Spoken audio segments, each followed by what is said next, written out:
દેશભરના 12 લાખથી વધુ મેડિકલ સ્ટોર ખુલ્યા નહીં, વિવિધ મુદ્દાને લઈને હડતાલ પર ઉતર્યા દર્દીઓને ભોગવવી પડી હાલાકી। ઓનલાઈન દવા વેચાણ સહિતના મુદ્દે અનેક રજૂઆતો બાદ પણ મેડિકલ સ્ટોર સંચાલકોની માંગણીનો ઉકેલ ન આવતા હડતાલનું શસ્ત્ર ઉગામાયું છે। દેશવ્યાપી હડતાલમાં દેશભરના 12.40 લાખ અને ગુજરાતના 35,000થી વધુ મેડિકલ સ્ટોર્સ બંધ પાડી વિરોધ કર્યો।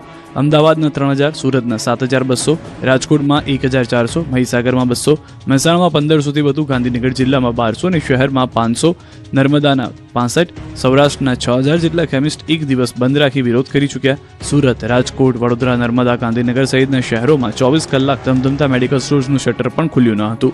વેપારીઓ રોડ પર ઉતરીને વિરોધ પ્રદર્શન કર્યું, પોતાની માંગને લઈને હલ્લાબોલ કર્યો। ગેરકાયદે ઈ ફાર્મસી અને ભારે ડિસ્કાઉન્ટ, ડુપ્લિકેટ દવાઓના વેપાર, પ્રિસ્ક્રિપ્શન વિના વેચાણ સહિતના પ્રશ્ને વેપારીઓ વિરોધ કર્યો। સરકાર પાસે કડક કાર્યવાહી અને નીતિ બદલવાની માંગ કરી। જોકે ઇમરજન્સી સેવાઓ સાથે જોડાયેલા સ્ટોર ખુલ્લા રહ્યા હતા। સવારથી જ દવાની દુકાનો નહીં ખુલતા કેટલાક દર્દીઓને દવા નહીં મળતા હાલાકી થઈ। દવા લેવા નીકળેલા લોકો નિસહાય જોવા મળ્યા હતા।